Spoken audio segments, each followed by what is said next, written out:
What is good? We are live. Cap the Cage is back, guys. We got Pat Gerhardt, YBB. YBB Sports Data is his other name there. Harry Mack, BB Harry Mack, and our new analyst, MMA expert here, Finesse the Books. You guys, if you guys follow our show or my show, Let's Cap, you know you've seen him a couple times, especially towards the latter part of the NBA season there. But yeah, Finesse, man, welcome to Cap the Cage. I know you've been watching some of our shows as well, so you kind of know how it goes. But we're gonna be talking about UFC on ABC 5. The sorry, not Adesanya, the Emmett and Topuria, highlighting that card there. And yeah, like I said, the last time we were talking right before the show, the last time we did a show was UFC 287 with Adesanya and Pereira, and then I'm gonna bring up our card here. Let me share the screen. This is our year to date. Like I said, we haven't had a show since UFC 287, but we have been profitable on the year. A record not above 500, but we typically get the best odds, right? We're looking at the best odds here. So even though we're 19, 23, and 2, we have a 21.82% ROI, up 7 units there. So hopefully we continue cashing. At the end of the day, all we want to do is profit, event by event, and that's typically what we've been doing so far. A lot of the plus money plays have been hitting, which obviously been helping us. But this card here, there's a lot to like. It seems like between our expert analysts here, so we're gonna get into it. Before we do that, though, I do want to hit you guys up and see how you guys have been doing, because we haven't done a show since, like we said, UFC 287. Pat, how's everything been going, man? UFC, I feel like lately I've really had a good read on it. I'm enjoying all of the cards. I'm spotting some value. It's carrying my betting portfolio right now compared to MLB. So, yeah, I mean, I enjoy UFC. It's my favorite sport to bet on for sure. But last few cards have been pretty good. This one I like a couple of dogs. I think me and Finesse align on a couple. So, yeah, can't wait to break those down. I like it. Harry, how's everything been going? I know you've been a busy guy, newly engaged and everything, man.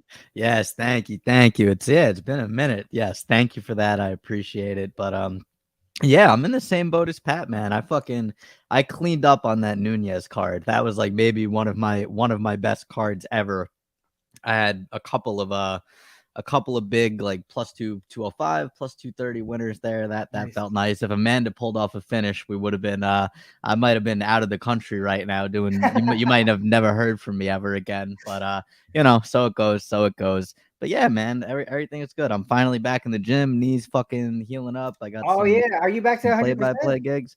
Not 100%. I'm still in PT, but Steamroller gave me his physical therapy guy who goes and beats the shit out of me once a week. So we're getting there. We're getting there. And yeah, just getting back in the gym. Fucking my cardio is shit. Trying to get back in shape. But yeah, man, it's awesome watching Nas prepare for his big fight right now. We had Love a it. couple big wins last weekend at CFFC with the Bazooka and Charlie Campbell. So everything is good, man. Gonna be a busy summer at Law MMA. You love it.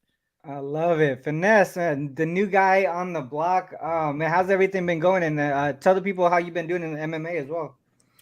Yeah, it's been going good. This last card wasn't so nice to me. Had a couple of dog shots that did not go my way. That Pauga decision to start the card was a fucking heartbreak. I caught him at a really good price. Thought he won a fight, and judges ain't agree with me. So definitely looking to bounce back.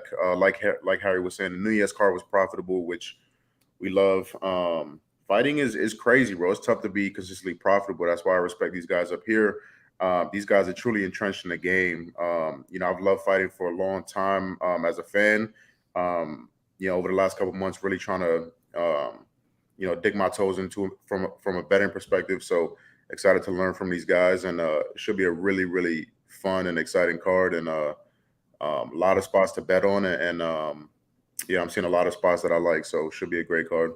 All right, let's get into it. First one up here, we got Jamal Emmers and Jack Jenkins. I'm gonna share my screen real quick. Uh, so we get the little tail of the tape up here. So Jenkins, Emmers, heavy favorite here, -195 is what we see. Best dog odds 180 on Bet Online for Jenkins. A little bit of a height and reach advantage here for Emmers. From a record perspective, 19-6 for Emmers, 11-2 for Jenkins.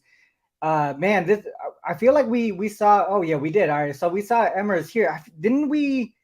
Did we lost this one? Didn't we, guys? If I remember correctly, I think we lost this one. We got duped on this Ashkabal guy. I think we got tricked. Yeah, we got tricked on that one. If I remember correctly. Jenkins here. He has. He was on that on the. Oh yeah. Makai and Volkanovski card there. I don't think we bet this one, but he won the decision in that one there. He was a heavy favorite, so I mean he was supposed to win that one, I guess. But Pat, let's start with you here. What are your thoughts on this fight? This number is going up, actually. On BetOnline, it's at plus 180. I liked Jack Jenkins at plus 150 when the books first opened it. The thing with Emmers is he's one of those guys that I don't really want to lay chalk on just because I question his fight IQ sometimes. This is a guy who literally tore his ACL going to the mat with Pat Sabatini. First of all, you had him out. You had him on skates. Why do you go to the mat with Jiu-Jitsu Wizard? I don't know. The whole thing is just... And I bet on Emmers, so I'm a little salty about that performance still in that fight. But the one thing that I noticed about Emmers that he doesn't really change up is he's really suspect to leg kicks. And Jack Jenkins throws leg kicks with heat. He throws inside leg kicks as well, which is, that shin's going to be all chewed up by Emmers. And that's going to take away his wrestling as we get into the rounds 2 and 3. That's the way I'm seeing the fight. Emmers, he's well-rounded, but he's not great anywhere. He's a good wrestler. He has the experience advantage, but even in his fights where he's fighting lower level competition like Vince Cachero, he's making these fights really close and competitive. So as a minus 200 favorite, I think he's been steamed up to. Those are all the reasons why I'm going to be siding with the underdog in the spot. I see more value, upside, and momentum in the dog in the spot. And say what you want about Don Shainis, but that kid's tough. Like, he brings on really entertaining fights. And Jack Jenkins was supposed to win that fight. The odds were off in hindsight, but yeah, I stand by Don Shainis being a tough out for pretty much anybody. Yeah, give me Jack Jenkins in this fight. Harry, what are your thoughts? Are you in alignment there? I like it, man. I think Pat nailed it. I don't think Emmers is a guy I'm ever really going to be able to lay heavy chalk on. Doesn't really fight very well when you put him on his back foot. Tends to really struggle when he can't be the guy going forward. And like Pat said, I also saw that same read. He does tend to struggle with leg kicks, and that's something that Jenkins does well. He'll probe his jab out there, throw the leg kicks inside, outside, go calf, go hammy with it. So I do think it's a tough matchup for Emmers. I think it's a little bit mispriced. I think Jenkins is the value side here, 100%. Yeah, Finesse, what do you think about this one here? Obviously, so we got Pat and Harry here on Jenkins. Are you on the dog as well? And also, if you guys are on the dog, it doesn't seem like Jenkins has gone. A lot of his fights have gone to decision. Would this be a finish as well in some way? Because it seems like Emmers has been able to get finished not easily, but I mean, 2 KOs, 2 subs. But Finesse, what are your thoughts? Yeah, I'm in alignment with these guys. I think they broke it down pretty well. It's as simple as the chalk you got to lay for Emmers and my unwillingness to do so. Like they said, close right now minus 200, just way too juiced for a guy like that. I mean, both guys are dogs. Both guys are well rounded. Emmers debuting against Giga Chikadze, we saw his rise and the levels that he got to. I thought he won that fight. Really, really close fight. He showed a good gas tank. Emmers did. Like these guys were saying, decent pretty much everywhere. Nothing amazing. Decent kickboxing, more basic striking, right? A strong jab, more of a good 1-2 kind of guy. Good movement, cuts off the cage. Like these guys mentioned, fought Pat Sabatini, and the fight IQ is something that worries me as well. If you're laying a minus 200 and you're watching it, if you lay minus 200 and you're watching the fight, Jamal Emmers is going to be a guy that pisses you off at times laying that fight. So, yeah. And then, we were talking before the show about the Ashkabal fight. Just outlasted him, right? Great takedown defense, controlled him for almost the whole third round. I think there's a rocket ship on this guy on Jack Jenkins' back, and we mentioned that this is a card for the dogs, and I think it starts in fight 1. Like I said, both guys really well rounded. But it just seems like the UFC wants Jack to do well. They got a Perth card coming up that he'd be perfect for. So plus 170 is that price is just off for me. So these guys mentioned the leg kicks. Jack Jenkins is going to have to close the distance. He's going to have to be the guy pushing forward. These guys mentioned that Jamal Emmers doesn't do well with that type of pressure. And I think Jack has no choice but to do so. Nasty leg kicks, nasty calf kicks. I think it's going to be a big part of this fight. And it just comes down to the value for me. Plus 170, plus 175 on Jack Jenkins. And what could be a 50-50 fight after 3 rounds. I'll take that all day. I'll take the plus 175 all day. I like one it. thing I want to add on that as Go well. ahead. This is conspiracy capping. There's going to be a UFC Australia card coming up as well, and that's what he said. Yeah, I mean, there's room for this guy to, even if it's a really close fight. I really think that they're probably going to give it to Jack. They're going to try to promote that Australian card. We already got one guy on the card, Steven Erceg. That guy, that boy is going to be he's going to be giving the division hell. So yeah, man, I think overall this is a dog card. So a lot of dog or pass spots. It looks like EQ in the chat also is thinking dogs this weekend as well. Minimum 6 dogs. I like it, man. Weekend. Minimum. I like it. All right. Well, we looks like agreement there with Jack Jenkins. Let's move on to the next one here. I know Harry got a nice story on this one, so let's go with him last so he can finish that one off. But Pat, what are your thoughts on this one here? Trevor Peek and Jose Mariscal. Mariscal, I believe, is taking this fight up a weight class. He's short notice as well. Trevor Peek, I mean, say what you want about the guy, but the guy, he's pretty much an untechnical brawler, if you want to call him that. Guy has finishing power. I don't have a lot to add. I wasn't really a fan of, the price tag in his first fight against Victor Martinez. I believe he was sitting around minus like 350 or something like that. You're getting a way more generous price tag now with this a short notice replacement. So I don't know. I think it's is Trevor Peek the favorite or is he the dog? It looks like they're about basically a pick here. Yeah, this line's been moving all over the place. I'm gonna like minus 115 Peek, minus 110 Mariscal, like something in that neighborhood. Yeah, I kind of want to go with Trevor Peek. I'm not even gonna lie. But yeah, I don't have a really hot opinion in this fight. So yeah, I'm gonna pass the floor. Peek 8-0 all by KO, and then we have Mariscal. I think is this his first fight in the UFC? Yeah. So and like you said, Pat, he went up 10 pounds in the weight class here. Finesse, what do you have any thoughts on this one? Yeah, I've been a little back and forth on this one, looking for reasons not to want to back Peek, but I think it's just going to be Peek by violence. Violence is going to be first and foremost in this fight. Both guys want to take guys' heads off. Both guys are, that brawler type. Like you said, Mariscal making his UFC debut. We've seen Chepe knocked out 3 times in his career already, and that's what Peek does. So I'm not in love with, even though it's a pick and price, I'm not in love with taking just a pick and price for Trevor to win. When he wins, it's by violence. When he wins, it's in the first round. It's early. His gas tank might not be able to handle any much more than that. So I think Peek, I looked last night, I still didn't see any props, but I think, the obvious ones, the chalky ones, Peek by first round KO, second round KO, should be able to get decent prices on those. I think Peek does enough to win. I think this is another guy that the UFC would love to push, very fan-friendly style, kind of a main card on the fight night kind of style, just not this one. But yeah, I like Peek. I like him by violence. I think he comes off, tries to rip this guy's head off like he does in every single one of his fights, and I think he catches him and finishes him in the first round. I like it. Harry, on you, Peek and Mariscal here. Yeah, man. So I have an interesting little anecdote on this one. A source in the business told me, a promoter agent, guy who works with a lot of these guys. Jose Mariscal was repped by Oren Hodak at KO Reps. Was basically told by the UFC that they did not rate him as UFC level talent, that he would not make the big show.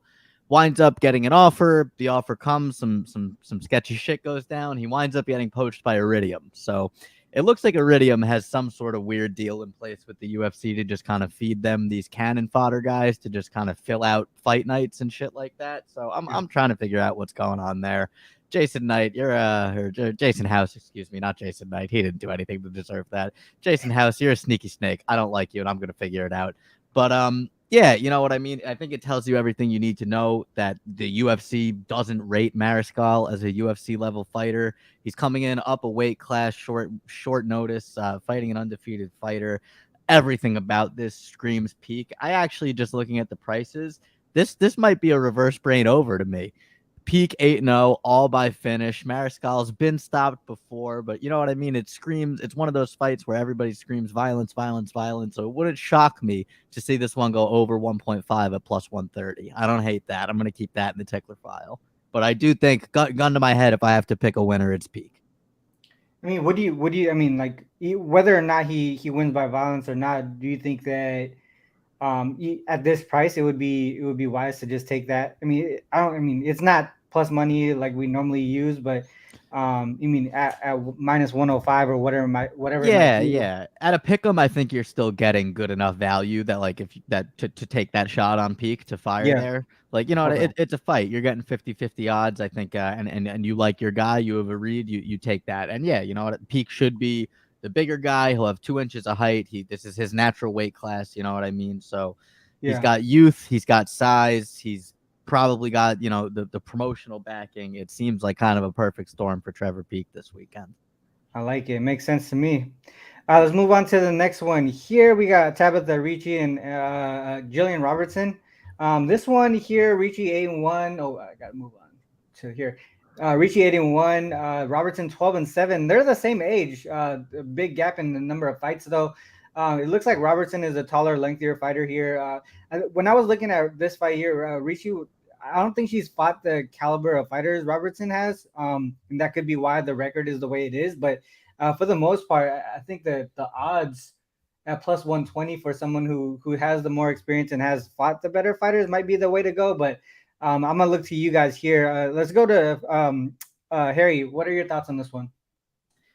This is a tough one, man. I don't know. It's like Jillian Robertson, I think, is better than her record indicates at 12-7, right? I think she is one of the better women fighters on the roster. Obviously, more of a classical specialist, more of a submission artist, not really a threat with the stand up, and that's what makes this one interesting, right? Because Tabitha Ricci is a great wrestler, and she should definitely have the advantage on the feet, but I don't know. I think I lean Ricci in this one. I'm probably not gonna play it, to be honest with you. Yeah. I don't really see tremendous value on either side. But I do think Tabitha Ricci should. I think the grappling will almost cancel itself out, right? You have a really good wrestler and a really good jiu-jitsu practitioner. They're probably both going to want to stay on the feet to some degree, and I think Ricci should have the advantage there.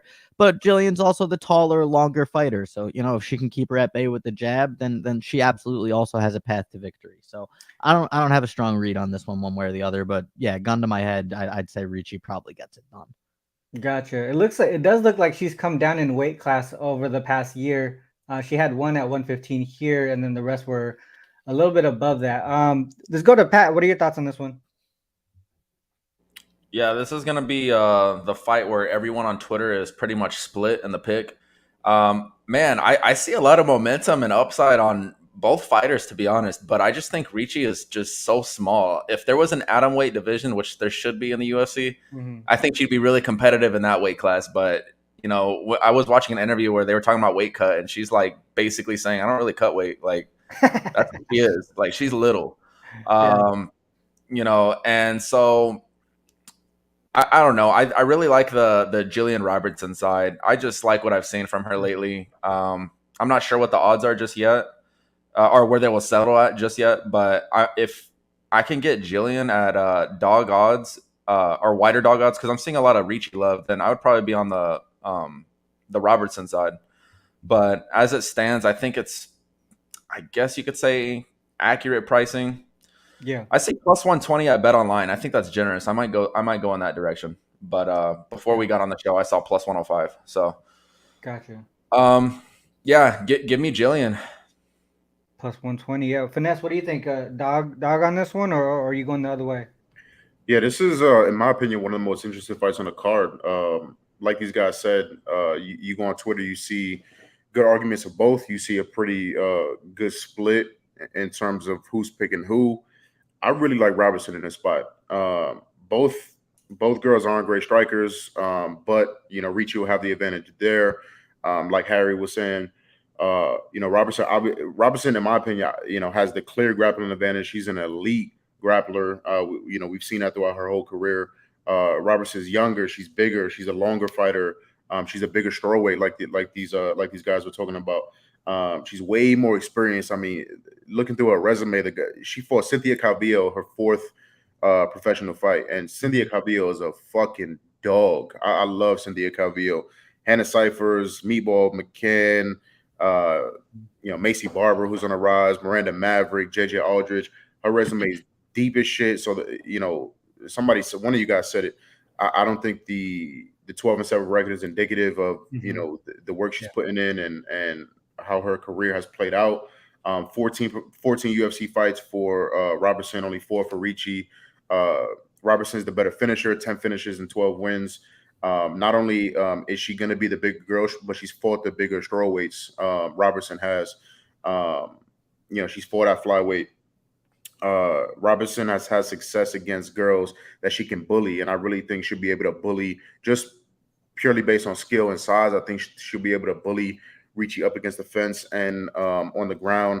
I think it's just a battle of kind of who. I don't want to disrespect Ricci's ground game. I just think it's a battle of who ends up on top, and I think it's a bigger girl, way more experience in a spot like this. I think that'll be Jillian. I think it's a disrespectful line. Like YBB was saying, getting plus money with Robertson in the spot, too good for me to pass up. So plus 120 on Bet Online, I feel like that's a gift. I was ready to fire at plus 105, even money. I think this is a great matchup for Robertson, a good name to add to her fast resume already, and I'll take the dog. Yeah, I like it. I agree with you guys there. That's kind of the way that I was looking on this one too as well. Robertson at the dog money, at the plus money. All right, let's move on to Brown and Turman. Brown and Turman here. So we got Brown 16-5, Turman 18-6. Brown looks to have about a 6-inch reach advantage. We've looked at this before, Pat and Harry. Sometimes it's accurate, sometimes it's not. But if you guys kind of know off the top of your head if it's incorrect, just let me know. But it looks to be a pretty decent size. I know Randy Brown's a long ass dude, so that passes the eye test. I was gonna say. So the lanky motherfucker looks legit there. Last time we saw Brown, he did get subbed by JDM. I'm pretty sure we got that one right, guys. I'm pretty sure we got that one right. We did. I think we had Della inside the distance. Yeah, there. Exactly. Turman's also coming off a loss. Andre Petrosky there. I don't have a good feel on this one, but to me, I kind of want to look towards possibly fading Brown again, just based off of what I've seen from the last fight, but not a great feel on this one. Let's go to Finesse here. Let's start with you on this one. What are your thoughts on this fight? Yeah, I'm with you, RC. I don't really like this fight from a betting perspective. I'm seeing a lot of action on Brown. I'm not laying minus 230, minus 240 on Brown. I just can't do that. Like you guys were saying, the taller, lankier fighter. Looks like Turman spent some time at 185. Turman's a dog. I mean, I'm not going to count Turman out, especially at close to plus 200. His physicality, I think, is going to be a problem. He's the younger fighter. Obviously going to be at a reach disadvantage. Randy Brown's one of the longest in the division. I think he's going to have to close that distance. We've seen him be able to do so. Like you said, coming off a loss. I don't know. I'm not laying the chalk with Randy Brown. It's dog or pass for me, but probably a fight that I'll just pass on. Yeah, dog or pass for me for sure. Pat, let's go to you. What are your thoughts on this one? Yeah, I'm thinking that the submission line on Wellington Turman is going to pay out handsomely. Listen. All right. At first glance, I was thinking, wow, Randy Brown is probably the side here. But whenever you watch him fight, like, Chaos Williams, Jared Gooden, he's pickpotting these shots. He's in a kickboxing fight. And I think Wellington, what we've seen from him at 185, first of all, he's young as shit. He's 26. He's only on the upside from here. He's cutting down to 170, trains with Glover Teixeira, Alex Pereira. He's getting good looks at the training camp. Petrosky, that's excusable, man. Petrosky's kind of an animal. He's pretty underrated in the division. So Now he's going to. Sorry about that. Now he's That going. made me jump. Harry was like, "What the?" Yeah, now he's going down to 170, where he's going to be pretty massive. And the thing with Randy Brown is if he can make this a 15-minute kickboxing fight and he can fight on his back foot, like he can probably win this fight. I think there's going to be value on the submission prop for Wellington Turman. He's going to be huge at this weight class. I think he can get it down. He shows a little bit of Glover Teixeira in his fight style as well. Brick hands, wrestle, relentless, but kind of a chin issue. Randy Brown's not that guy really that is knocking people out. He has some knockouts on his resume, but if you're already a little chinny, does dropping down in weight help that? No, it does not help that. But does minus 250 justify that for the flip side? I don't know. That's fair. Yeah, I mean, give me the dog. Give me the dog here. I like the underdog for a stab, but I'm gonna like that submission line or inside the distance even more. Oh, did you see what the number was on that by chance, or is that kind of like your prediction? That's just my prediction right now, but Maybe yeah, we'll look at that number to see if it's even worth putting something on, even because we've done stuff like that before. I got plus 600 on Turman by sub. Gotcha. Harry, what are your thoughts on this one? I'm kind of with finesse here, man. It's like one of those spots where I think Randy Brown probably wins this fight. I personally don't really rate. I've never really rated Wellington Turman. I don't know what it is. I've just never been a huge fan of his skill set of watching him fight. I've just never been super impressed with the guy. So this is one where, if I liked Turman, I'd probably take a stab at the dog. I'm with you, Pat. I don't think Randy Brown is a guy that I'm willing to lay minus 250 chalk on. It's like maybe you take the under and you hope something fun happens, but I'm probably going to be laying off this one here. I don't think I have a good read on it, but I like where Pat's head is at, where like if you're going to play this fight, like find something fun to squeeze value out of it, because I don't really think there's tremendous value on either side straight up. Mm-hmm. All right. Okay. Well, let's move on to who's next. Magny and Rowe here. I feel like we bet on Magny. Did we bet on Magny the last time, or did we fade him? I forgot already. Oh, actually, we did. We haven't gotten him. Okay. Magny and Rowe here. I think this one. So Magny 27-10, Rowe 10-3. Huge gap in number of fights. We talk about minutes in the or hours in the cage, right, Harry? Before. Yeah, there's a huge disadvantage there.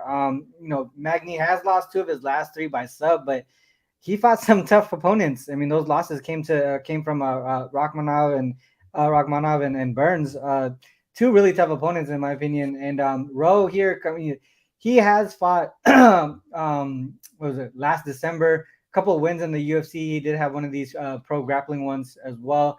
But what are your thoughts on this one? Let's go to Pat. Let's go to you first. Yeah, another one, dogger pass, in my opinion. Look, at first glance, Neil Magny, this is the guy, volume, pressure. He wants to get you in the clinch, beat you up with knees. And, Phil Rowe's kind of the same. But a lot of those fighters that Magny's able to do that against are fighters that are physically at a disadvantage, smaller fighters. He met his match here in Phil Rowe, in my opinion. Phil Rowe, I mean, say what you want about the guy, but he's also on the upside momentum, trains at a good camp, good volume. He fights off his back as well. You can keep him on his back, but he can fight from his back. Like, he'll throw up submissions. He's not just going to give up. I have a funny feeling about this fight. And at first glance, I'm thinking, wow, Magny's going to win. He has all the experience. He has the volume, but he's aging. Like, he's getting up there. I don't like what I've seen from, his past couple of performances. He just looks so slow. I can't remember the fight, but like 2 fights ago, he won a decision. It was against. He subbed D-Rod in the third. Yeah, D-Rod. Not okay. Yeah, D-Rod, I don't really rate too highly. I've always thought he was kind of overrated, but I'm talking about Max Griffin. Gotcha. That Max Griffin fight, he looks so slow. That was a striking and kickboxing fight. If that's going to be anything like what this fight, I'm assuming will play out like, I'm going to take the dog. Yeah. So, yeah, give me Phil Rowe. Finesse, what are your thoughts? Do you agree with Pat here? This is a tough fight. I am not going to bet this fight. Like he was saying, I think it's a kind of a mirror image type of fight. Both fighters do a lot of things similarly. I think it's a coin flip type of fight. in a coin flip type of fight, you probably want to take the dog, like Pat was saying. But I think this is kind of a y'all must have forgot moment for Magny. I really do. Everything that Pat said has validity. Watching the tape, the age, him kind of slowing down. Sub by Rachmanov, sub by Burns. But this is a step up in competition for Phil Rowe. I think he can look amazing, or I think he can get controlled. Magny has shocked me before. I think he might do it again. And won't necessarily be a shock because, like I said, I think it's a 50-50 type of fight. But I'm not betting this fight. I think from a strategic point, it's a dog a pass spot. But just from what my heart is telling me and what the film is telling me, and betting against Neil Magny and what he's done to me in the past, I think this is a spot for Neil Magny to look really good and to get the win. But I would not be betting this fight. It's like one of those strength of schedule type things, right? Like you just see who they fought and they lost, but obviously those were really tough matches for them. Harry, what are your thoughts on this one? I'm with Finesse here, I think. Although I actually think I am gonna make a play here. I'm surprised nobody has used the word yet, but I mean Magny. I don't even mean this in a disrespectful way at all. But Magny is the quintessential gatekeeper for 170, right? He's the guy. If you're gonna be a ranked UFC welterweight, then yes, you're gonna have to fucking beat Neil Magny at some point. And listen, I don't think there's any comparing Gilbert Burns and Shavkat to Rowe. You know what I mean? I think Rowe is decent, but those two are elite. There's no shame in losing to elite fighters. Most of Magny's losses are to elite fighters to the top of the top at 170. So, we know what Magny is at this point. Like we said, he's getting older. You know what I mean? He's never going to contend for a title. He's never going to win a title. But yeah, he's going to hang around the top 10 to 15 area, and he's going to beat a lot of young guys who are looking to come up and do their thing. So I personally think that this is going to be a classic Neil Magny wrestle fucking boring decision. That's what I see it. I might play Magny by decision, but I think at minus 160, I feel comfortable playing Magny straight up there. I don't think Rowe passes the test. Yeah, I'm in agreement with you too, Harry. I think this is a spot where Magny gets the win. I feel like you, a decision probably in play there. So if you want to get better odds, maybe that might be the way to go. But I agree. I think even at minus 160, I mean, I've laid minus 160 in baseball. It's not that bad, to be honest. If you think that's the way to go, Right. then, and I just think that the advantage for Magny is going to be significant when it comes to A, the grappling, and B, like we said, just that time in the cage, that experience. There's nothing that Phil Rowe can show Neil Magny in there that he hasn't seen before. RC, just to add real quick, I think the way Harry just put it, I think is perfect, right? Neil Magny's the gatekeeper. You want to be ranked, you got to beat a guy like Magny, and Magny is not Nico Price. So good performance. Good performance by Phil Rowe in that fight, but Neil Magny is a completely different stylistic matchup, complete definition of a step up, going from Nico much Price higher fight IQ. Yeah, exactly, yeah. And also, speaking about the juice real quick, if you're new to MMA, I know a lot of people aren't. I know a lot of people have been betting MMA for years. Juice is just something you got to deal with, right? If you like the favorite side, you might be laying minus 200 in some cases. If you think the fighter should be minus 600, then you're going to bet the minus 200, right? Exactly. You're obviously going to look for spots for props, get the plus money in there, target some dogs. But it's similar to baseball, right? You're gonna drink more juice, compared to a sport like NBA and NFL and shit like that. So be prepared for it. If you like a side and there's a minus 180 price tag to it, and you like the side, then fucking take it. For sure. And listen, and I wouldn't have batted an eye if the price in this fight was Magny minus 200, Rowe plus 175, plus 180. I wouldn't have batted an eye, which tells me all I need to know about taking Magny at 160. I like that. Love the confidence there. I was kind of looking in that direction too, but you guys definitely pushed me a little bit more on the Magny side. Get fucked, Pat. Hey, I like division. I like division. It's not a show unless we disagree. Damn That's right. It's more fun that way. And this fight might happen, right? And after the fact, we might think Neil Magny, would be a minus 300 favorite, minus 350. He could very well look like a minus 300 favorite in this fight. Or, it could be, this is a toss-up, this is a pick'em fight. So a lot of stuff can happen. But, yeah, I like the Magny side. Yeah, RC, I know you're trying to move on. All right, let's go. We got Allen and Silva here. So both of the Silva's a little bit older there. As far as reach goes, height goes, it's about the same. Weight class about the same. Reach is about 3 inches more for Allen here. But if you look at both of these are they have a lot of experience in the cage This for the fight most part. rocks. Look at Silva, 20 of his fights, of his 23 wins are by KO. More well-rounded here with Allen for the most part. But let's go to Harry here. What are your thoughts on this one? Which way are you going? This one for me was tough. I could see both sides. So for the most part, I was gonna stay away. But the odds might be kind of wide in my opinion. So I wanted to get your take on this one, guys. Harry, start with you first. This fight fucks, man. That's my first impression. This is if you know what, if I know Bovada has them, I know a couple other books have them. Those props for like fight of the night, performance of the night. This has fight of the night written all over it. like If it, you're yeah. asking me, I think these two guys are gonna come out and meet in the center of the cage and throw the fuck down until somebody goes to sleep. In that kind of fight, I'm always going to take the dog. And I like Bruno Silva. I'm a Blindado guy. I think he's got power in the hands. You know what I mean? So I don't know. At that price, I'll take it. Now, I absolutely see a world where Brendan Allen takes Bruno down and takes his back and just submits him. Yeah. And if he decides to play it smart, absolutely. I could absolutely see that happening. But I don't know. I like Silva at the price. I have no problem taking a little stab at the dog there. But this is my pick for fight of the night. It makes a lot of sense. Finesse, let's go to you. What are your thoughts on this one here, Allen and Silva? Yeah, I'm gonna echo that shit. This fight absolutely fucks. It fucks hard as shit. So I really like this fight. Bruno Silva, I'm not mad at taking a shot on the dog price. Plus 155, plus 160.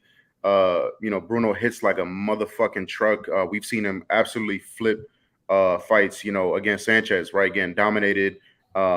Reverses, ground and pounds, and bounces his fucking head off the canvas and ends that fight.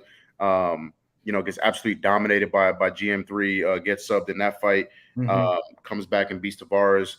I think the clearest path for victory here is Allen to be smart, like Harry was saying, wrestle. He's going to have the clear advantage there. Wrestle and submit this guy. Bruno has 6 submission losses on his record. Brendan Allen has 12 subs on his record. I think Brendan Allen is, every time I watch him, he's improving. A little chinny, which is obviously worrisome with a guy that hits like a fucking truck on the Silva side. But I like Brendan Allen in this fight. Obviously, you got to lay some juice to take him. I might take some inside the distance props with him. But I like Allen in this fight. A lot of momentum. 3 out of his last 4 wins have been by sub. Andre Muniz is no fucking slouch. And to win that fight just shows his improvement. Still a young kid, only 27 years old. He's going to have the slight reach advantage, has the age advantage, height advantage. He's going to be the longer guy. He's going to be the bigger guy.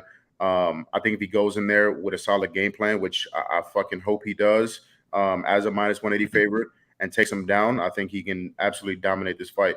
Now, like I said, Bruno Silva's power is an absolute fight changer. So Allen has showed to be chinny, like I said, at times.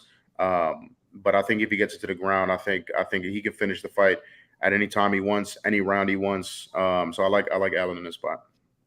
Yeah, I mean, it does show that Silva has been sub 6 times here, but and majority of Allen's wins have been by sub. I know, Pat. I know you do a lot of card collecting too. I got a whole bunch of Brendan Allen rookie cards, so I'm a little biased here. But what I have a couple Brendan Allen rookies laying around. I think. What are your thoughts here, Pat?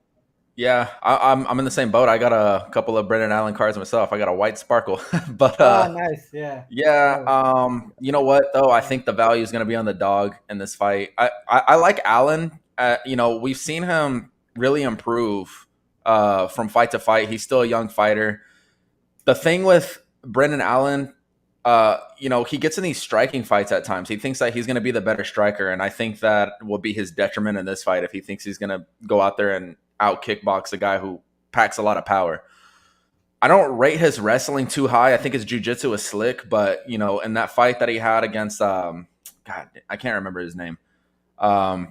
but he just got reversed a lot, and he can be put on his back as well. I'm not saying Silva's going to be, going for takedowns, but I do think that if he gets it to the mat, I think that he can maybe, probably reverse in certain cases. Not too sure, but yeah, I don't even know why I'm talking about that. I wouldn't want him to go to the mat. I'm trying to talk myself into a Silva pick here. I like. I think I the like road is him Silva. just drawing Brendan Allen into fighting his type of Right. fight. Yeah, I mean, I like Silva for odds purposes, but I wouldn't not be shocked if Brendan Allen gets it done. I mean, he has the upside momentum on his side. I just don't want him to be trusting his striking in this fight too much, because what we did see is Bruno Silva, while he can get submitted, the guy is durable as shit. Alex Pereira couldn't get him out.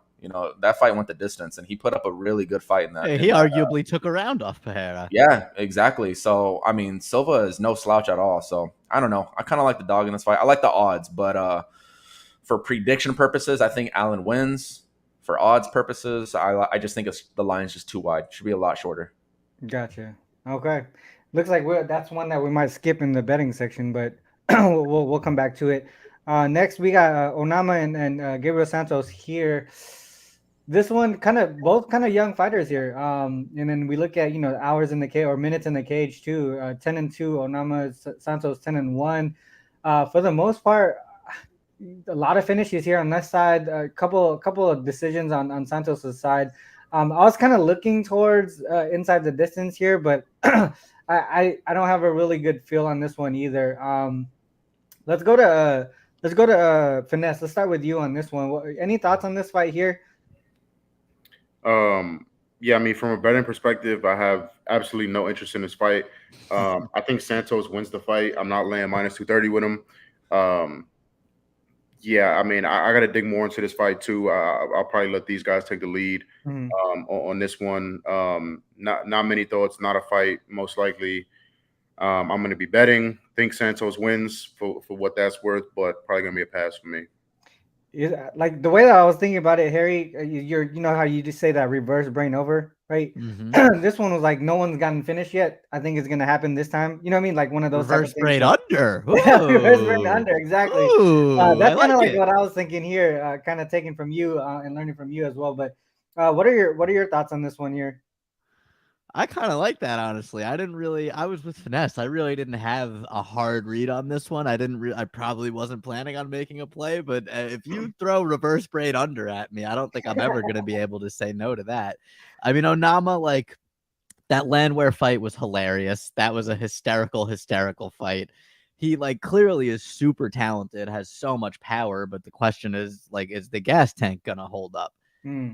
Santos, I admittedly have not watched as much of. I'm not as familiar with, but seems to be pretty well rounded. Seems to be able to do a little bit of everything. And yeah, like you said, I wouldn't be shocked here to see, unstoppable force meets immovable object, and someone eventually has to give. Yeah. Pat, any thoughts on this one here? I think that this is my fight of the night candidate. Actually, I think these guys are going to bring it. Onama's going to meet him in the center of the cage. Santos is going to do the same. Onama packs a lot of power. He's got good movement. I've liked every fight that I've seen from this guy so far. He has not been in a boring fight. And Santos the same. I mean, he arguably won his debut. Still a young fighter, still growing. I just not really a fan of -200 in a sophomore fight for a fighter coming off of a loss, I guess. But it could be justified, man. I mean, David Onama, he lost his coach. I mean, he's not training with James Krause anymore for obvious reasons. But I don't know, say what you want about Krause, but that dude's a wizard when it comes to coaching fighters. So you got to wonder what his training camp looked like and how his preparation went for this camp, because if not, I think Santos is going to pour on him, maybe get him out of there with a submission, man. So, yeah, I'll stay off the fight from a betting perspective. But I think it's probably dog or pass at this stage of the line movement. I didn't realize it had gotten that wide. Yeah, it's really wide. I mean, Santos is good, man, but at that price, I might be able to be talked into a sprinkle on Onama, but we'll see. You know what I'm saying, right? Doesn't that just make a little sense? I mean, I genuinely just assumed it was much closer to a pickup. Maybe Santos -150, 160. We'll come back to this one in the betting one, and we'll also look at what the under price is as well. Because I kind of, now that you say that, Pat, you kind of want to look at it a little If bit you more. like the under, I'm just gonna assume that it's probably Santos getting it done, just because I don't know, man. Onama's got fucking cannons for hands. Santos is so damn durable, though. Did you see how many clean shots he ate from Lerone? I mean, Yeah, that's true. I he did was see just that. in there and he stood in the center. He was like not phased at all. Hmm. I don't know, man. It's gonna be a good fight, though, for sure. Yeah, All right. facts. let's go to the females here. Amanda Ribas and Macy Barber. I think I saw you tweet this something about this one, Pat. The Macy Barber fight here. Let's go with the you first. So what are your thoughts on this one?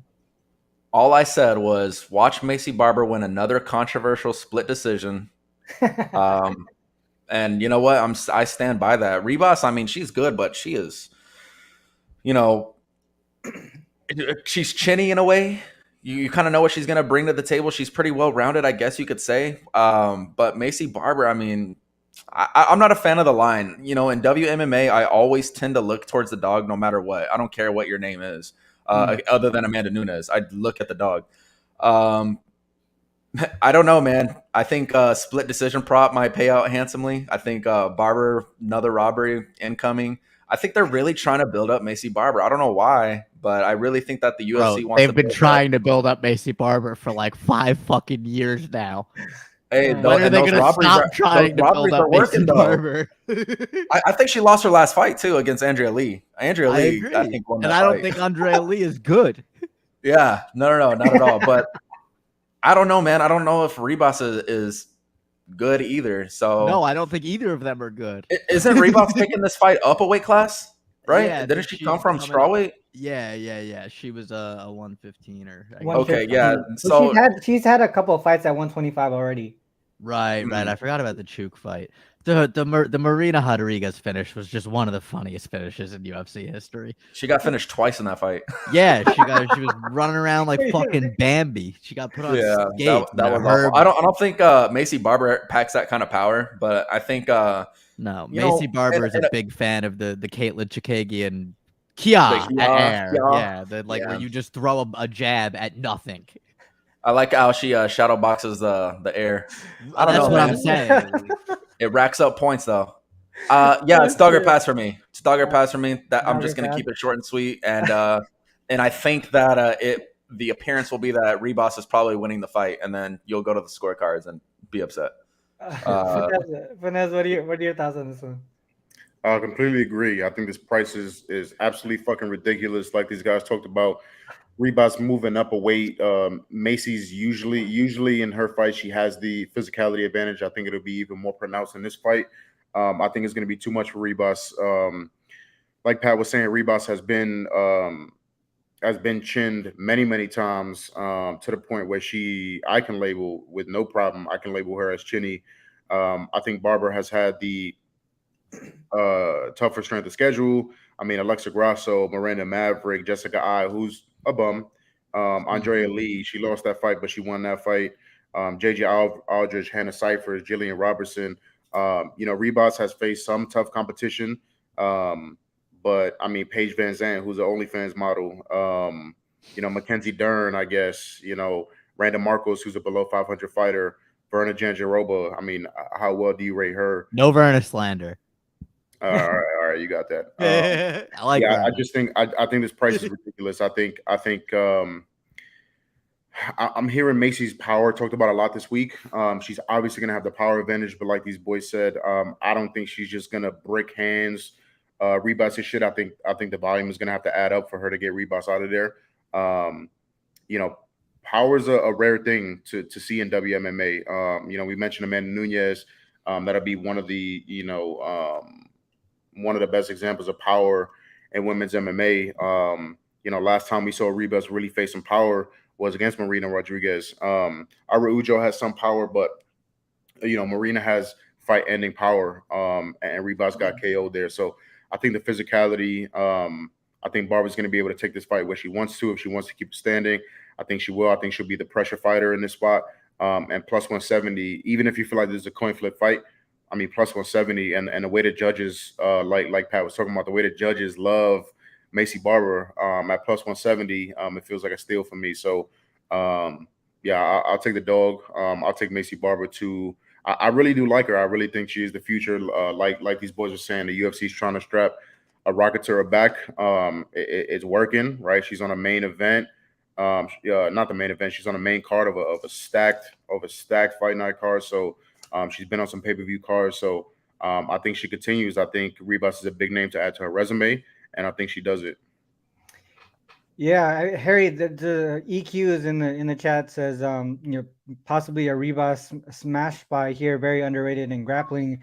I do agree. Ribas yeah. does have very underrated grappling. I do agree with that. I think she probably wins 30-27, but when you go to the scorecards with Barber, I mean, right? Who the fuck? I don't know. I don't know. Good luck. No, I do think that Ribas will. I think Barber is gonna have trouble getting inside and getting into the pocket to get her boxing off, and especially like we said, Ribas has some kind of underrated grappling. She loves that W lost to Roxanne Modafferi, but yeah, I mean, Ribas loves that the women's MMA scarf throw, the fucking head and arm throw, whatever you want to call it. Roxanne is a fucking dog, okay? So don't put that in the chat. That's right. That's true. There's no shame in losing to Roxy. Yeah, Roxy fucking no Roxanne slander. No, a happy fighter forever. Roxy Pioneer of MMA. That's right. She is. Hey, listen, if you wanna make the case that Cowboy and Jim Miller and all those guys are Hall of Famers, Roxy should also be a Hall of Famer. But I'll table that. That's a discussion for another day. That's a take that just occurred to me that I'm gonna squat on for a little bit. But yeah, I think Ribas probably gets it done in this fight. I do think that she'll be able to probably get takedowns as Barber looks to close the distance and get into the pocket to get off those boxing combos. I look for a lot of Ribas top control. Look for a boring fight. I'm probably not gonna play it myself just because I'm not gonna play the favorite in a stinky boring fight. But yeah. All right. Yeah, and that's RC. Real quick, I'm sorry. Go ahead. That's one thing that worries me, right, on the Macy side. I'm taking a plus money only because it's so big of a price, or a plus money price. But the fight IQ worries me sometimes, right? Like you said, she gets too much into the striking. This is not kickboxing. It seems like she at times thinks that this is a kickboxing match, and she forgets that girls can take her down. So yeah, she's fucking grunting. She's grunting and she's punching the air and she's always throwing punches, leading to whether it's openings on the feet or openings for girls to get easy ass takedowns. So that does worry me. She's also kind of stagnant on the ground sometimes. Decent get up game, I'd say decent at most, but sometimes she's just on bottom, accepting bottom position. So that does worry me for sure. Gotcha. Looks like we're probably gonna skip this one as far as on the bet section. Then I'm just writing notes as we go. Let's move on to Austin Lane and Justin Tafa. So this one, I kind of had my eye on this one. Fucking slop.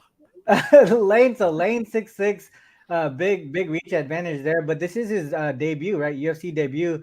And then I think Tafa has had a few fights in the UFC already, but I just don't see anyone that strong. I mean, in his fight resume. So I was He'll always have the boy Felipe fight. That you can never take that one away from Tafa. Oh, this one right here. He lost it, but it was fun, and that's all I really care about. Fun, right? Yeah, exactly.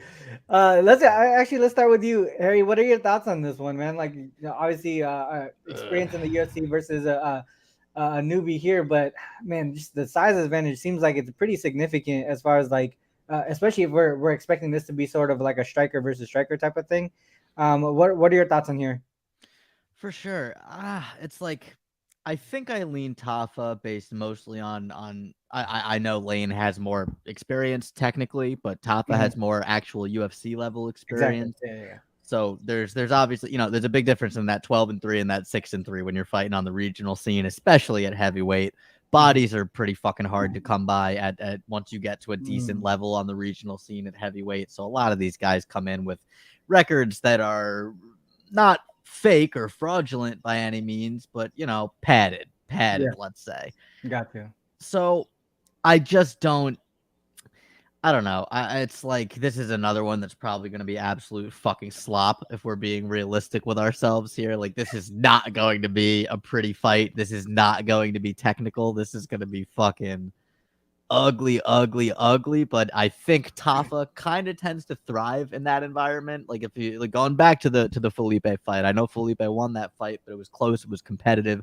Tafa was in there the whole time, and it was those exchanges where they're just fighting like fucking bulldogs, forehead to forehead, just ripping each other to the body. So Yeah. I think I lean Tafa. I'm probably not gonna make a play on it. Maybe a reverse brain over if I can be tempted at a decent price, but yeah, that feels like where I'm at. Gotcha. Finesse, any take on this one? Yeah, I hate this fight from a betting perspective. I would not be placing any money on this fight. Like Harry was touching on, what do you value more? Do you value just professional experience more? Or do you value UFC experience more? I value the UFC experience more, right? Lane has double the amount of professional fights, but Tafa has already 5 or 6 fights in the UFC, something like that. If Lane was smart and the camp was smart and the game plan was smart, he would come out and he'd, like Harry said, just wrestle fuck the shit out of Tafa. I have a feeling that's not what he's going to do. I think there's just going to be a car crash. I don't want to bet Tafa at minus 175. He's a dog price type of back for me if I'm even going to back him. But if you stand and bang with Tafa, I have a hard time picking anything but Tafa putting you to sleep. So I know Lane ex NFL has some power. He's going to be like RC said, the taller fighter, the much longer fighter, and I think that employs Tafa to take even more initiative and close the distance, to come in with those big looping power fucking shots and just try to touch the chin. So gun to my head, I think Tafa does get to the chin and gets another stoppage. But I'm not putting any money on this fight.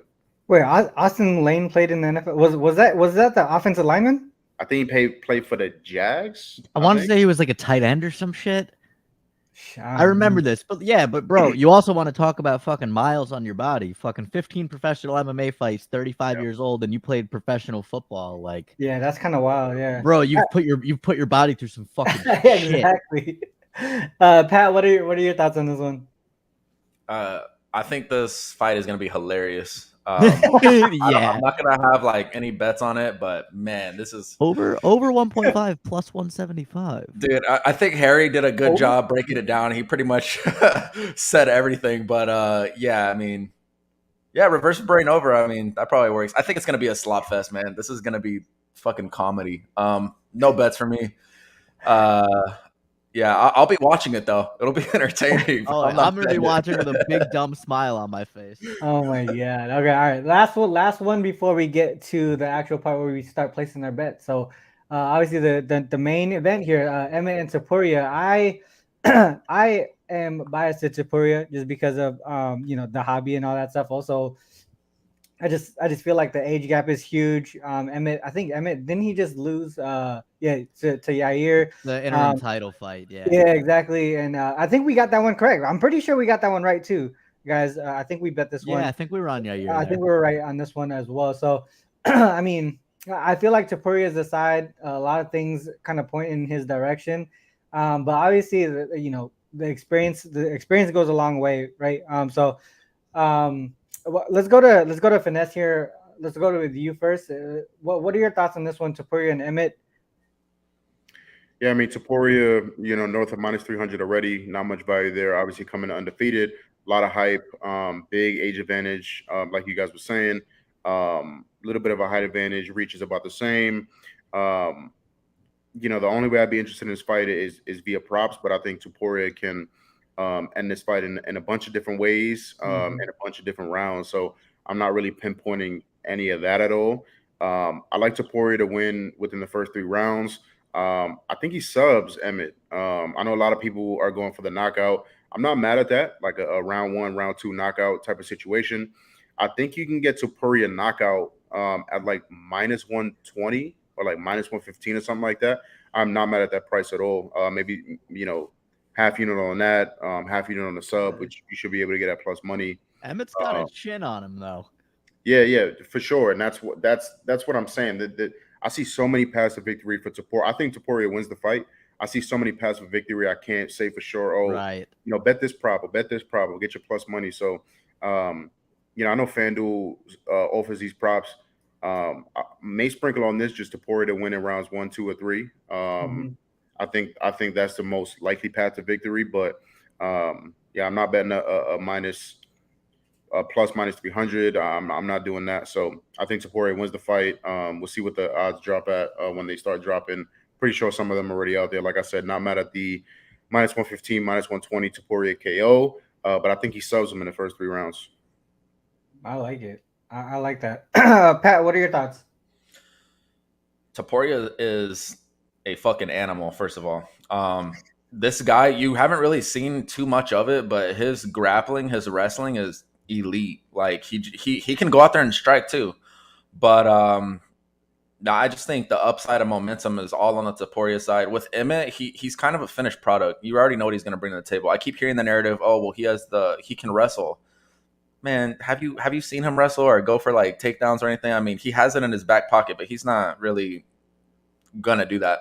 My concern in this fight is that if Ilya doesn't get it done, we've seen him fight against Yusuf Zalal, where in that third round, I think it was his debut, he just looks so gassed, so worn out. Like he's used to finishing his fights. That's the thing. So if he cannot finish Josh Emmett, that'll be a little bit of a concern. But I kind of want to see his cardio tested. I want him to go rounds. I want him to push himself and get his gas tank going and prove himself.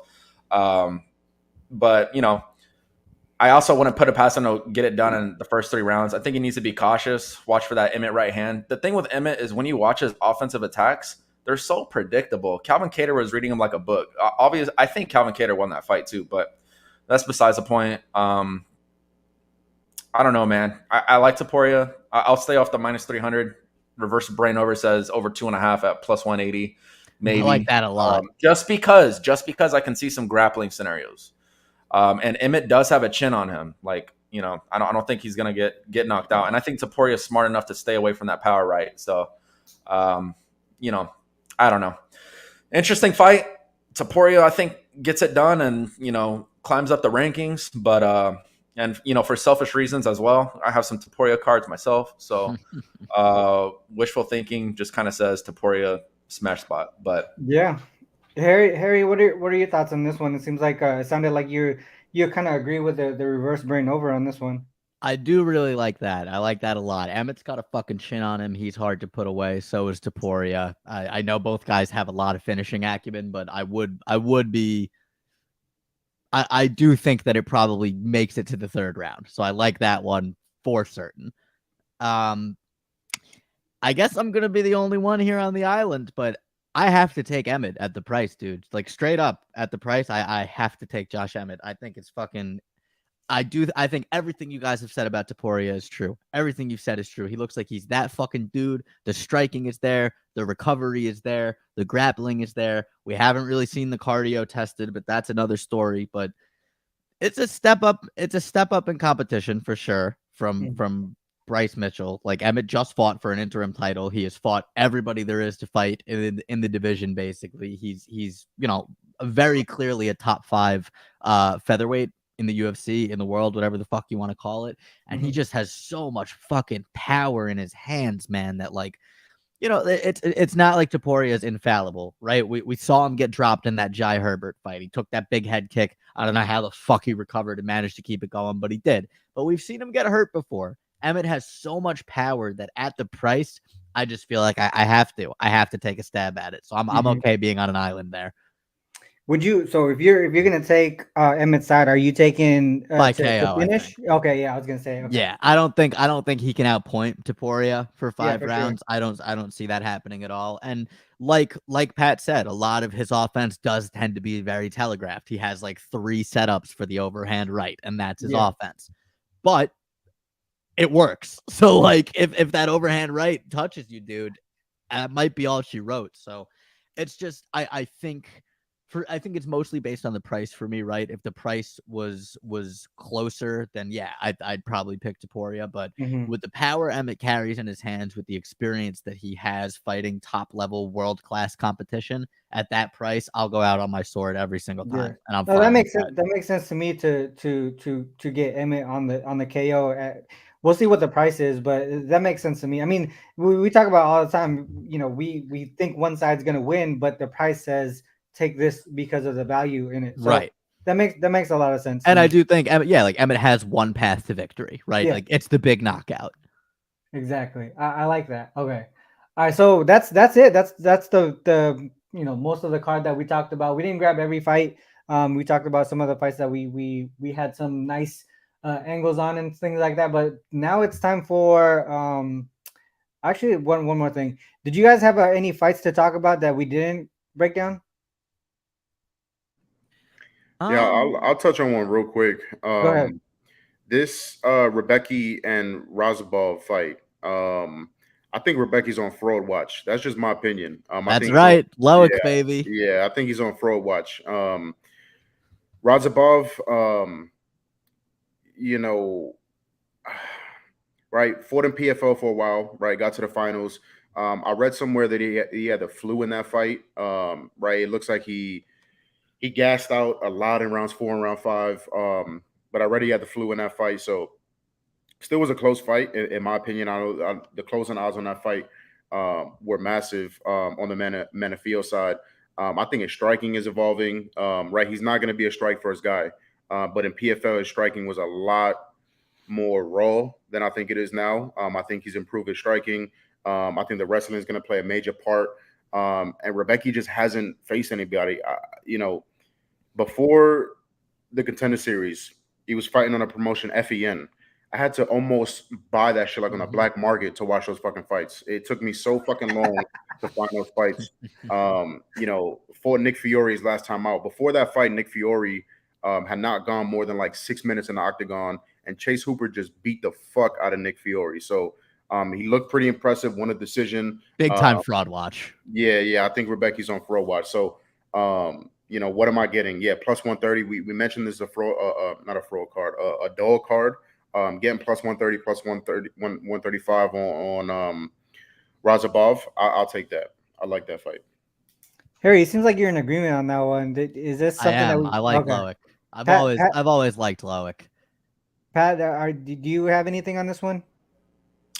No, I didn't actually, but you guys kind of convinced me on the dog here. I was about to say it's pretty. There's some fights where I mean it's okay to not have an opinion. This was one for me because I was like, man, they kind of mirror each other as far as fight styles. Now, regardless of competition or where you may assume the number should be, remains to be seen. But I just don't think that I don't know much, so I can't really price these guys in my opinion. But I mean, I'm down to ride with the dog, so.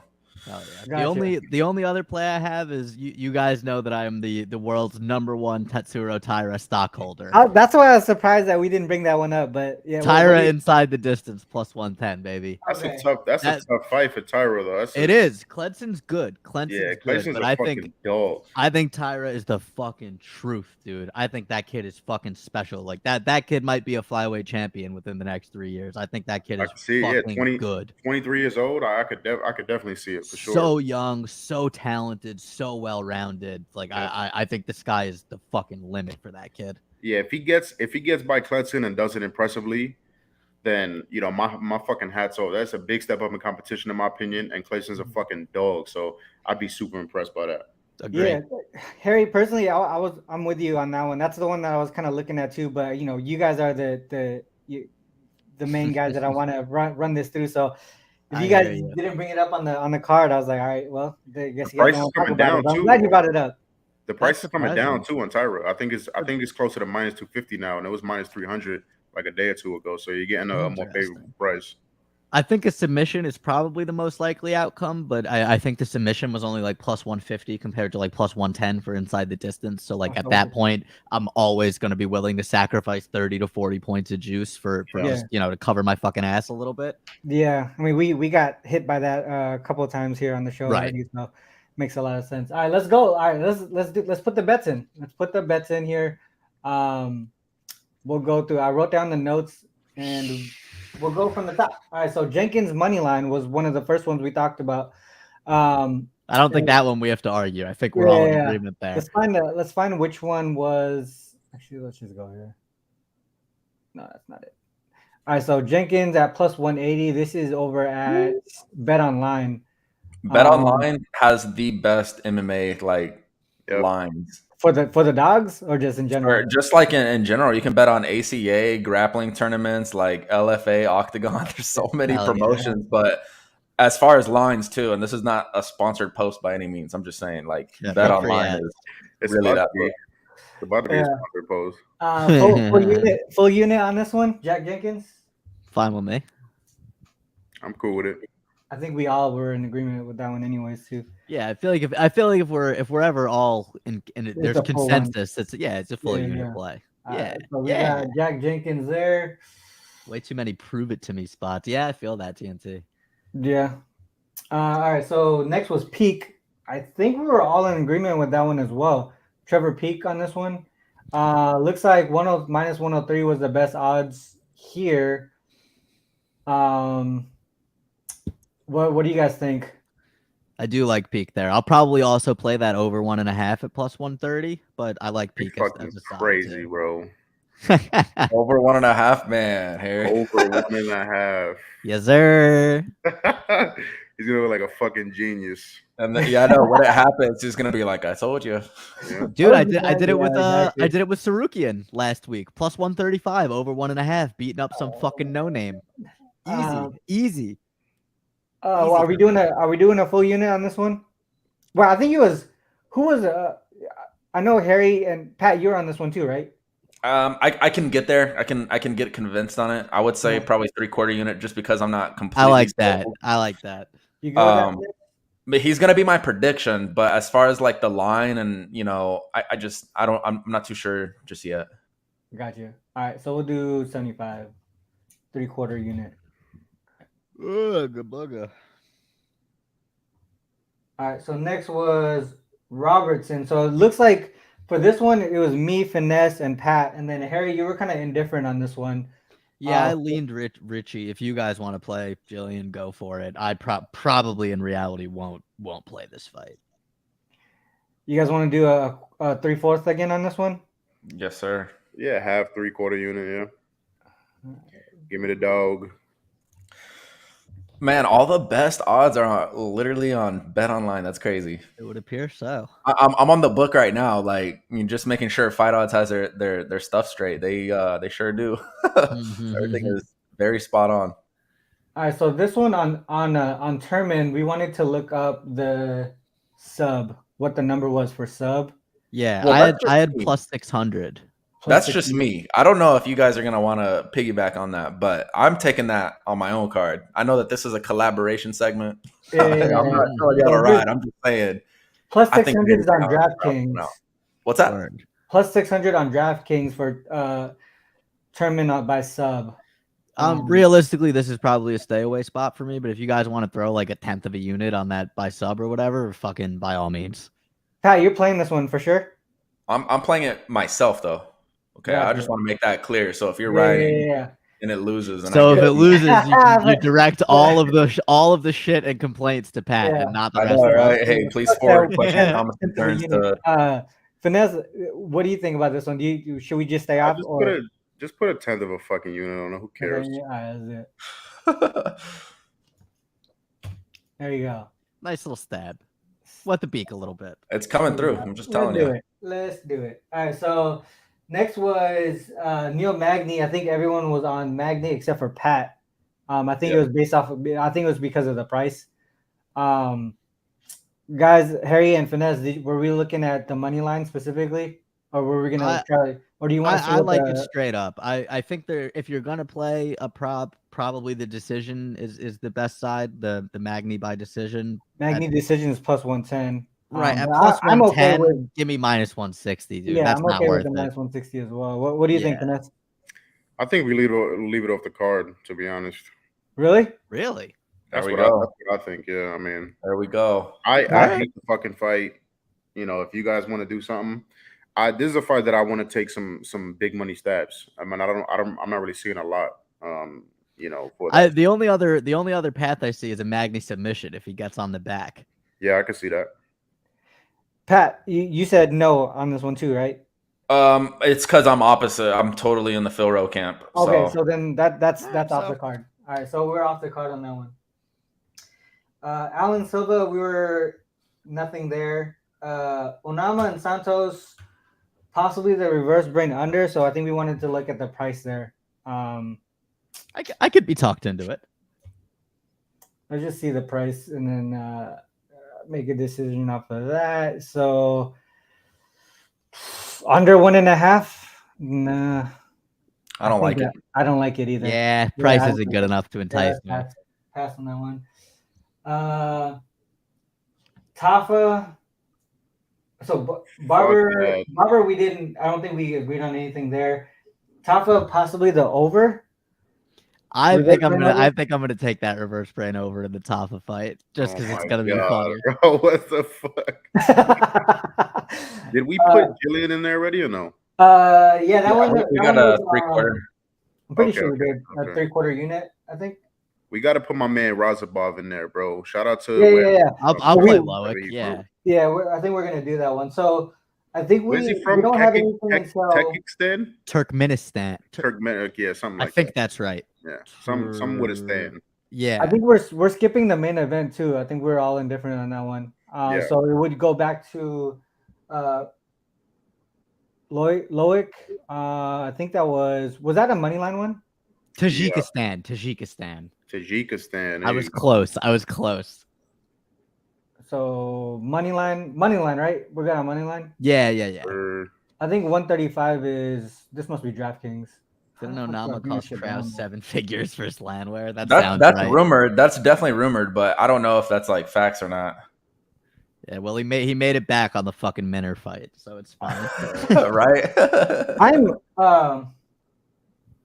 Yeah. Fucking Did you have Kraus. anything on this one, Pat? Because I'm almost. Which one are you wanna talking take the about? whole unit on it. Are you on Loic? I would for Yeah. sure throw a whole. I said that I would predict Loic, but I was pretty much waiting for you guys to bring it up. So yeah, Okay. Big I'm time sold. Rebecca fraud watch, and Loic has good strength of schedule. He's beaten some legitimately good fighters. So full unit on this one because I'm I'm fine with that. Okay, let's do that. Did anyone else like the Tyra ITD or not, or was it just me and Harry? I'm not doing it, bro. I think. Listen, I think that this is also another. Somebody said in the chat, "Prove it to me." Spots. This is one for me, just because I didn't really get to touch on this, but I think Kletson's pretty good, man. Honestly, I think there's going to be a tough test for Tyra, and I think Tyra can win a decision. Like, I just think it's personally, it's good and special for me. You know what I mean? Yeah, like, no. Tyra has that upside for sure. He does, but I don't know, man. I think you're probably right, and if it happens, I'm not going to be shocked. Tyra but upset a little. Hey. Yeah, I think if Clayson had more dynamite in his hands, right? He's a vicious kickboxer, right? His kicks are far more explosive than his punches. I think if he had a little bit more dynamite in his punches, I think he'd be a liver dog. And if he carried that power into the later rounds, Clayton tends to fade a little bit. Yeah. You know, Tyra's gonna get hit, right? He's gonna get hit by some spinning shit. He's gonna get hit with some nasty kicks, but yeah, Clayson's a fucking dog. Where I know it's really hard for me not to sprinkle on Clayson, but I do think Tyra's the truth. I mean, he's the biggest prospect, especially out of that region in the world, and that we might have ever had in the UFC. So yeah. Right, I'm doing it personally. If nobody else wants, if it's just me and RC, that's fine. We can be on our little island. If it's 2-2, we're keeping it off. Okay.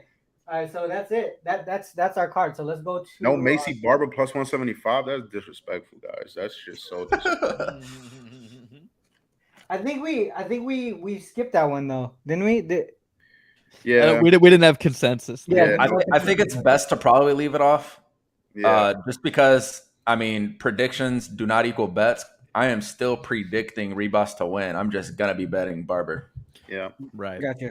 There are a million reasons to leave that fight off the card. Yeah, there's literally there's no point.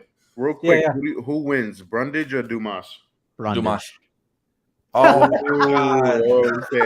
This fucking guy. There you go. Wait, who Who said who? I got Brundage. I think you want to talk about fucking fraud watch. I think Dumas is a fraud. I got Dumas. Man, Finesse, me and Harry Capital disagree a F lot. That's what used to fraud. make the show, and we were agreeing so much today. Yeah, I think there was Yeah. one show where I think you guys disagreed on the first like 4 or 5 fights. Yeah, It we did. happens. It happens. Yeah. Like, how is Dumas not gonna get like absolutely flatline here? That's bro. He has not fought anybody. His second professional win Look got at taken that. off of his record because the dude was 1-11. He was a dude that you and me could fight, and he wouldn't go on our professional record. Well, no, it got taken off his record because that guy was like not, I guess, given permission to fight or something, right? Like, didn't the commission say like, it was because it was so lopsided that it like shouldn't have been sanctioned. yeah, or something like that? I know what you're talking about, but still, I mean, Give me I don't know, Dumas. bro. Give me Dumas. Fremd, Bro, like, Brundage is taking this on like what, 4 days notice. We cleaned up on Fremd against Dumas, but Yeah, I yeah, can't get that. I can't get that fight out of my head. Like, he gets dropped multiple times. bro. And then just gets I up. just don't think that kid is even remotely ready for the UFC yet. I don't think. Maybe he will be one day. I do not think Dumas is UFC Like, level Brundage right is now. not good, but Right. I think Brundage is a fringe UFC level guy. I think Yeah. Dumas is decidedly not UFC level in my opinion. yeah, I agree. I didn't play it because like minus 190 on Cody Brundage is fucking Yeah, that's the only crazy. thing. Right. Yeah. But I Is Cody, I is think Cody Dumas inside the distance. Is Cody inside the distance? Cody round one, or like, I'm not taking minus 180. Money line. right. Dumas may very well be the worst fighter on the roster. Hey, I was on Frem too. I just want to make that clear. I was on Frem too. Like, I don't think he's good. It's a pricing thing for me. I think Brundage. I hear has that. too. I hear So, that. I hear that. I mean, I can honestly see like a flying knee knockout or something, like something crazy. Just because you know what Brundage wants to do. He's going to try to get it to the mat. And you don't think Dumbass knows that? I mean, Dumas. But I don't know, man. The problem is I think he does know that. I just don't think he has the skill to do anything about it. Oh man. All right, let's cut it. Let's cut it here. So we got let's go over our bets here. So we got Jenkins on the money line plus 180. We won a full unit on that one. Trevor Peak 3/4 unit at minus 103. Robertson a 3/4 unit at plus 120. We got Loic at plus 100, and then we threw a tenth of a unit on tournament by sub. So that's our card. Four dogs. Well, hey, that's how we average do odds. it. That's how we make money, That's how we baby. do it here. I love it. I love Average it. odds we plus do here. 223. You don't need to be above 500 in MMA to be Love it. profitable. You just need to pick your fucking spots. UFC on ABC 5, Emmett versus Topuria. That is our card, guys. That is Cap the Cage. I feel like we did a really great job. Shout out to Finesse for coming in and joining the group here and fitting in as well as anybody else could. I think you did a great job with all your breakdowns. Definitely better than me, for sure. Harry, obviously, I appreciate you and your specialty. I think what you bring to the table with how you're so well connected within the community is so awesome. Pat, obviously, you've been doing this for a long time. A lot of your input is so special with what, especially the dog stuff that you bring up. I think what you bring up with those situations and how you kind of carry the line, the strength in the line and all that stuff. I'm still learning from all of you guys. So I'm just trying to take everything in and do as best as I can to keep up with you guys. But that is the show today, guys. Cap the Cage. Next one up we're going to try to do this every Wednesday at the same time. So hopefully we stay consistent with that. That was kind of the problem with not doing the shows, is because we couldn't find a perfect time to do it. But now hopefully we continue doing it Wednesday at 10 a.m. Pacific, and we get more people, more eyes on the UFC here as we continue to go, and the NBA is out of commission. So till next Wednesday, guys. Good luck with all your action. Peace. Yes, sir. Much love, boys.